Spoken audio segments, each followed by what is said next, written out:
Okay, good morning, Reena and Bandana ma'am. We are all set for a very meaty discussion on why Shishya for today and for tomorrow, for children, for parents, and for teachers alike. So, you have a rich experience of conducting your lives in Shishya, as I may say, because this is life work more than just teaching work for a decade now. And so it will be helpful to learn from your experiences and your knowledge. So here I go with a few questions. Both of you have served as senior teachers in conventional schools for a very long time. What then prompted you to set up a Waldorf school? You would like to go first, Vandana? Sure. Yes, Ritu, you're very right. I'm personally, if I have to speak about myself, I spent a lot of years in education and not just in education, but across different boards and curriculums. And the experience has been of being a teacher to being heading a school, also auditing schools from the outside, and this body of experience definitely was very interesting because you get to see education, you see children, and the impact of education on children. However, being a part of it was still not fulfilling in some ways. There was always this uncanny feeling of there is something amiss. But what it was hard to pinpoint. Words were not enough to indicate what is it that is missing. And then, without going into the deeper layers of the story, all I can say is there came a point of time when I came to Waldorf Education and I realized that this is the space from where I'm feeling the fulfillment. I'm feeling that here I'm meeting children in their truest spirit. I'm meeting children in their authenticity. And maybe this was exactly what was missing in the outside education systems, where children were academically driven, but their authenticity was not expressed. And this, I think, would be the foundation idea of why the Waldorf Education School offering this education was founded. Thank you for listening to that voice. What about you, Reena ma'am? I would like to first thank God that quite early in my life, I got opportunity to work as a teacher and also as a head of the school. And for many years, I was working with children. And one thing as a teacher, I have always used as a tool is observation. Look at children and understand what exactly they are asking for. If true teacher have this quality of observation, we really do not need to really fall back on any philosophy. You're just looking at things and understanding, that can give you wonderful direction. But if I have to share about my experience, then I would like to create an image.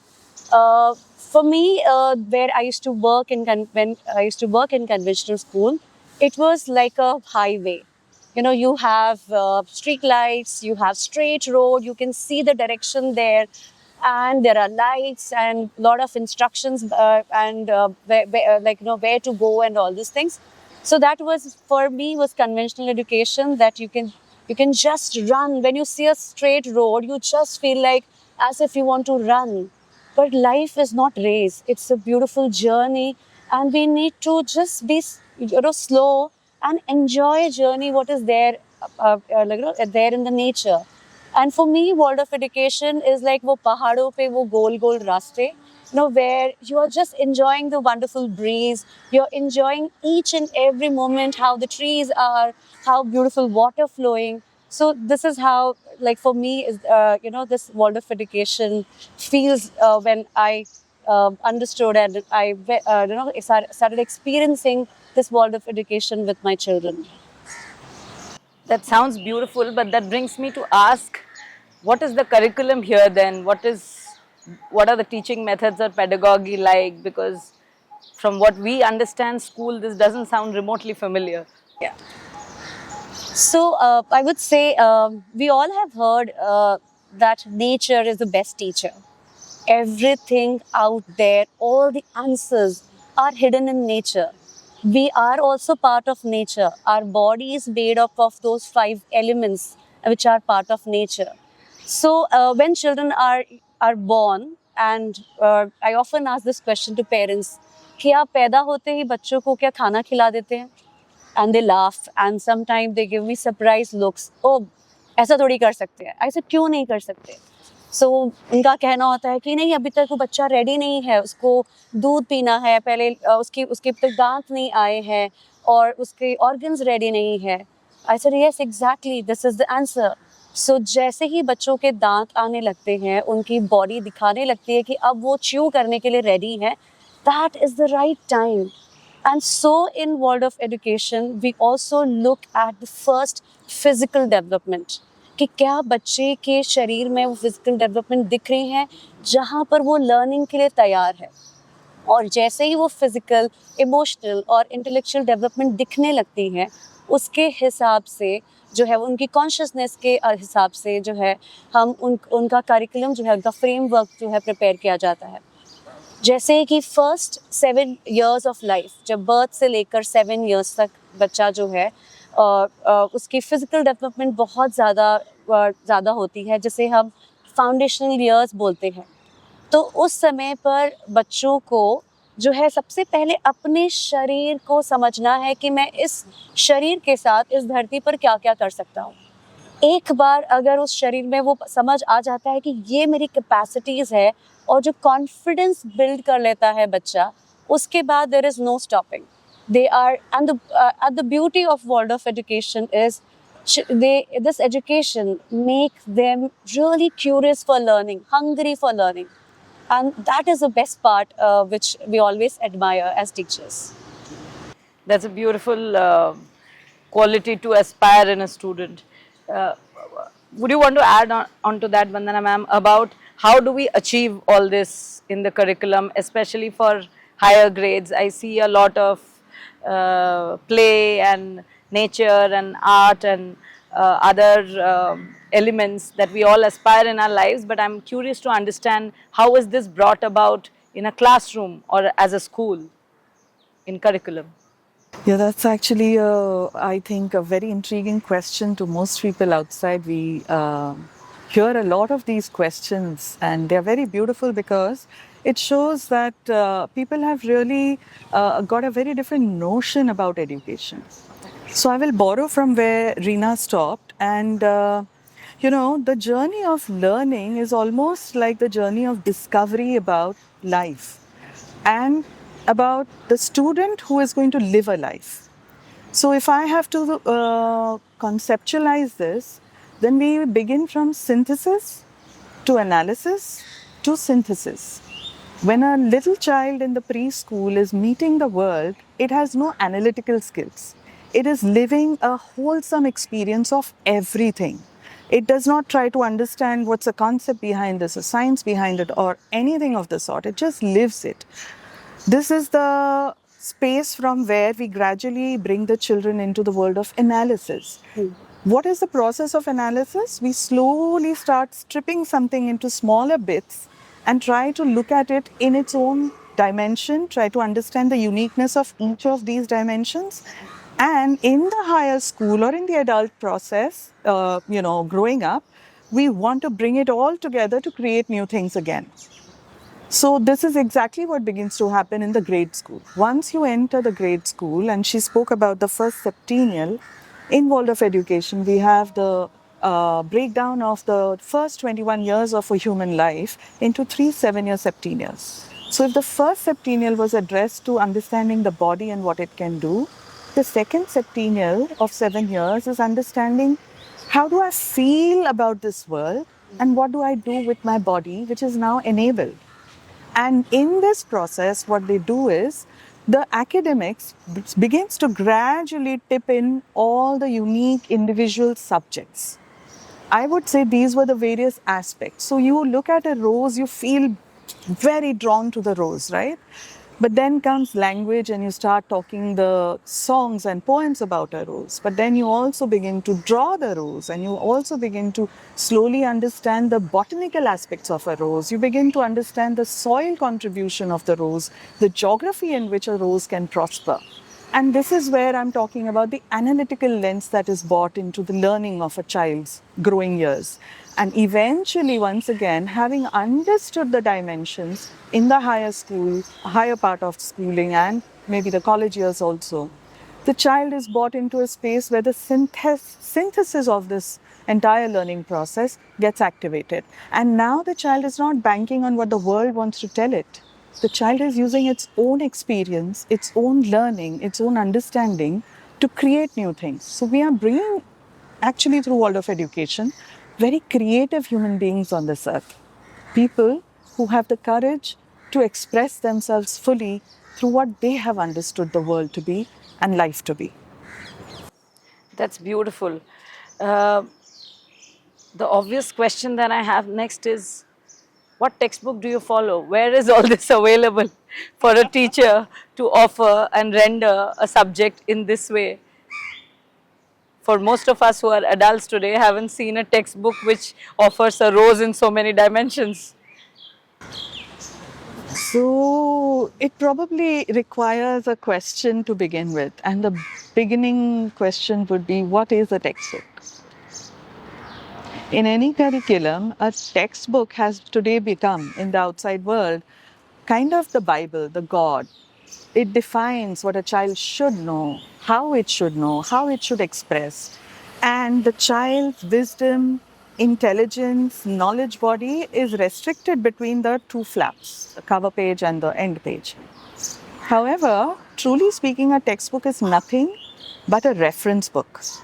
It is actually the bare minimum that a child should know about a certain thing, a subject, a concept, an idea that a teacher needs to teach the children. However, the entire education world outside has made, which actually now operates almost like an industry, has made it a business.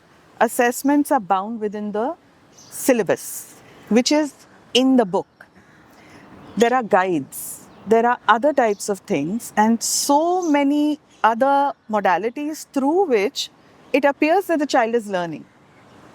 But actually, if you want to see the learning aspect of it, then you will begin to understand that the textbook is coming in between the teacher and the child. It's a barrier. Yeah. Because where is the teacher looking? At the book. Where is the child looking? At the book. The education is a process between the teacher and the child. The interaction between a teacher and the child. The teacher needs to look at the child and understand whatever I'm saying, is it being comprehended and understood by the child? The child needs to express its intrigue or its wonder or its doubt, and it all happens in the human interaction, the face. But if a teacher is not even looking at the child and the child is not able to look at the teacher because they all have to look at the book, the textbook, then I think there is something which is being taken away from the experience of learning. World of Education very wisely keeps the textbook out. Because now without the book, the teacher has to look at the child and the child has to look at the teacher. So is there no role of reference books and textbooks? Any textbook, like I said, is the starting point. A good teacher, a teacher who really wants to add value to the learning of a child, will never be limited to the textbook. She or he will definitely have more reference books. So in our world, we look at this referencing as the material that a teacher needs to develop, which has to happen outside of the classroom. And when the teacher enters the classroom, she is the living textbook. The child learns from the teacher, listens to the teacher. It's almost like reading the teacher. And then gives the feedback to the teacher, which is almost like writing into that, out of which the child has learned. So the significance given to a textbook needs to be revisited. When parents or systems ask, you don't have a textbook, and they look at it as wonder, I think we need to revisit the idea that what is the role of a textbook and how far do we need to play into that idea. I would like to add something here. I remember the first time when I did my Waldorf course, and in that course, it was shared that there are no textbooks. As a conventional teacher, I remember my feeling was, पैरों के नीचे से ज़मीन हट जाना. And I felt, oh my God, if there is no textbook, I mean, as if there is no path, no guidelines, and you need to make your own path. It was very challenging. First time, it was very challenging. I questioned myself whether is it possible to be without textbook. But sometime when it's just an idea, it's full of fear. But when you start working on that idea, slowly when you start making path, you find that it's a joyful process. And one thing in world of school, that when there are no textbooks, teachers do a lot of as Bandana mentioned, that teacher does read a lot of reference books and then bring it to the classroom. So Steiner said the teacher actually digests the entire concept first, and when you serve that digested food to the children, it is easier for them to take it. So here in school, I would say, in world of school, teacher is the textbook, and she brings whatever she wants to bring, the concept, the way she wants to bring to the classroom, and then it beautifully goes to the children. And as she said, there is no barrier. So there is a beautiful connection between the teacher and the student. We are not looking here and there. We are just looking straight into, and it shows that how interested I am in you, and you are in me, and the learning process is wonderful. Beautiful. So that makes me think that there's a deeper human interaction between a teacher and student in a classroom, and also the teacher is sharing her living ideas about a concept which is translating into knowledge for the child. How does one make such teachers? Because these teachers of today have not experienced education like this. So what does it take to become a Waldorf teacher? Are there trainings? Is there a certain shift in mindset that one requires? What does it really take? What did it take for both of you as teachers? You're very right.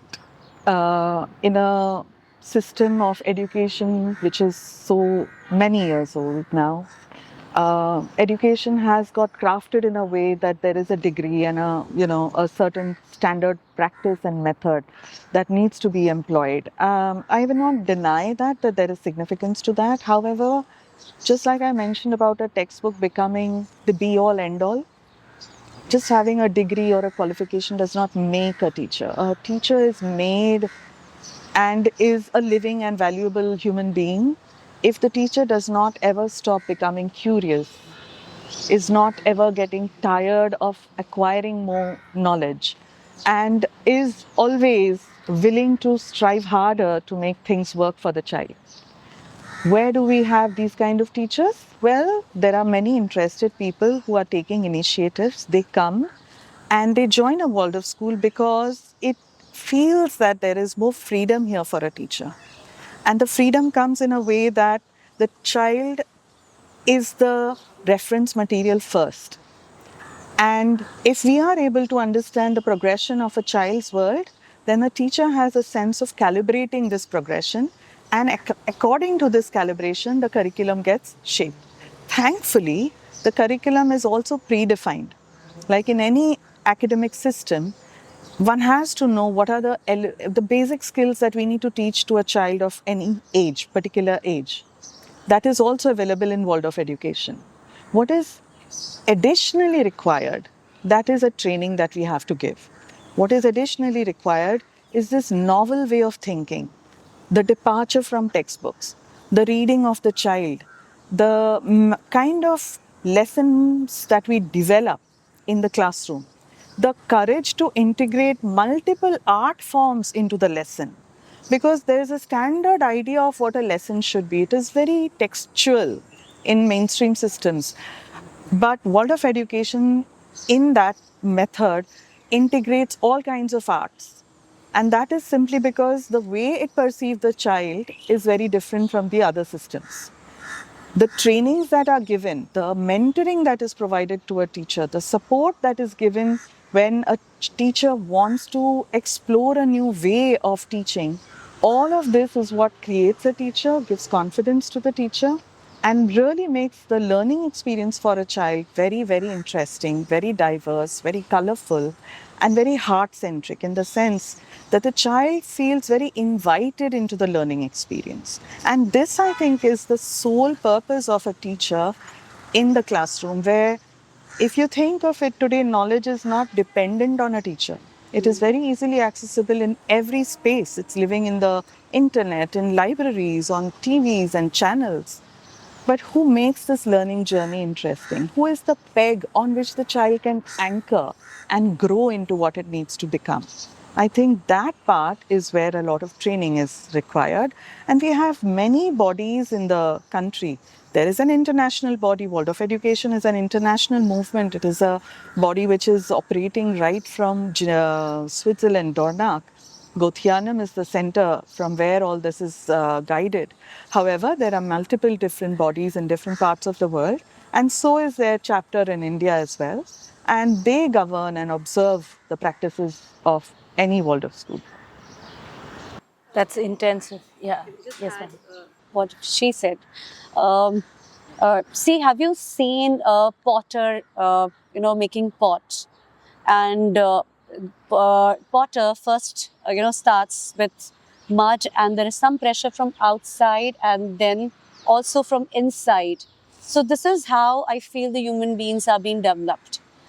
So when Bandana said that, trainings for the teacher is something from coming from outside, but also there should be a training from inside, we call inner work of teacher. So if that isn't beautifully balanced of inner work and outside training, and if that can be worked out very well, then that person can become a very good teacher. We all know the teachers, qualities. What I mean, we have studied, or we have known these qualities, that teacher should be passionate, responsible, curious, all that thing. But I would say definitely these qualities are important. But along with that, in Waldorf schools, what we expect each quality teacher is where she herself should be a learner. And as Bandana also mentioned, that it's a movement, right? Then, even Gandhiji said that if you want to bring change, first you need to bring change in yourself.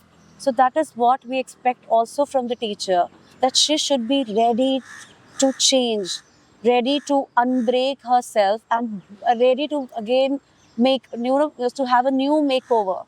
So if that process fund is ready for, I think that person can become very good teacher.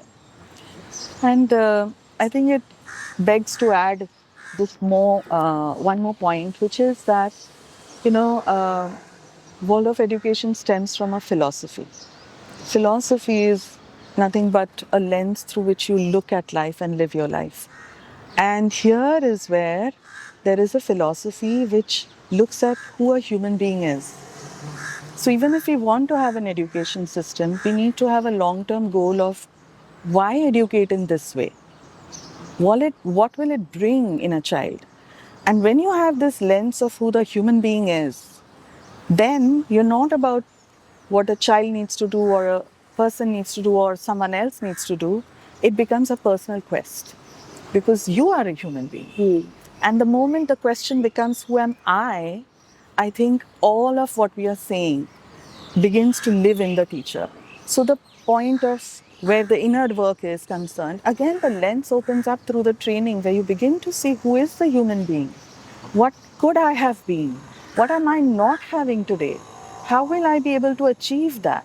How will I grow while I make my children also grow? And how they contribute to my growth?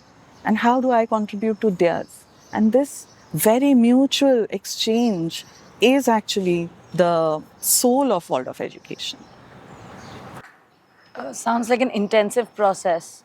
As a parent, give me a simpler understanding of what an average day in Shishya school look like for a child. Maybe for grade school and preschool separately, because I see that there's a difference in how you see children below 7 and above 7, like 7 to 14. So how does it? Sure. Yes. So normally in Waldorf school, 3-year-old children, they walk into school, and so if you see a 3-year-old child who's now there's a shift happens in 3-year-old children where now they don't address themselves with their name, but they start addressing themselves as I. I want to go to school. I like this. I don't like that. So the minute this I consciousness comes in child, and that's the right time for child to enter into Waldorf school, or I would say to school, not to only to Waldorf school. And one thing, when the children land on this planet, one thing they need is rhythm, and rhythm strengthen their physical body. So Waldorf School, we have wonderful rhythm in our school where, for young children, we cannot ask them to do yoga and we cannot tell them inhale and exhale because they cannot understand these instructions. So for that, we begin our rhythms are in such a way that we always have this breathe in and breathe out rhythms. So when children enter into school, we at Shishya we begin with breathe out. And children, they play here and they some climb on the trees, some run here, some collect flowers, and some play with mud and water and make their own beautiful vessels. And so during their play, there is not, we don't give them instructions. They are just there into the nature. So that's a breathe out. And then teacher sings the song and children go into the classroom and they sing songs and they have circle time where they jump and skip and hop and laughter and all those things. And that's breathe in, because these songs are just not songs, but they are like songs based on seasons, songs based on how they should animal movement, and there are stories. And when there is a language, children, they take each and every word inside. So that's breathe in. And then children have their fruit time, and then they have meaningful task every day, like wet on wet painting, handwork, crayon drawing, cleaning, and cooking. So when they do these tasks, anything when you work with your hands is actually taking in, because you are taking experience in. So that becomes breathe in. And when these meaningful tasks are done, then we just open the curtains and children can play, and that's breathe out. And children play again, and that's the most spiritual time when children play, because whatever they have taken in from outside world, that is the time when they breathe out. They start imitating the world, and that becomes the play time for them. And once play is over, then we have story time. And that's breathe in, because the same stories for the whole week, for same story for the whole month. And then every day they builds on, first day maybe child have just heard words. And second, they start understanding the entire sentence. And from sentence to, okay, how the story goes about. And that's just breathe in. So there's a beautiful way of breathe in and breathe out. And also, along with this beautiful rhythm, children also feel secure. See, when you go to a new place and you know about that place, we feel very secure here, right? So similarly, when there's a breathe in and breathe out and there's a rhythm, children understand, oh, I know what teacher is going to do. So they are not surprised. Often parents of that age feel, oh, children love surprises. I would say no. Children love rhythm. And this is something which we adults need to take care, that adults need surprises. Yes, we feel very happy, but not young children. And so having rhythm and having repetition and also having reverence. Children reverence, even children or adult. We all we have reverence for things which are less available. So in preschools, we always begin with less toys, less exposure of things, less clothes, everything which is, we begin with less colors. And so when we begin with less, there is more reverence. And so these 3 R's are very core to Waldorf education in preschool years.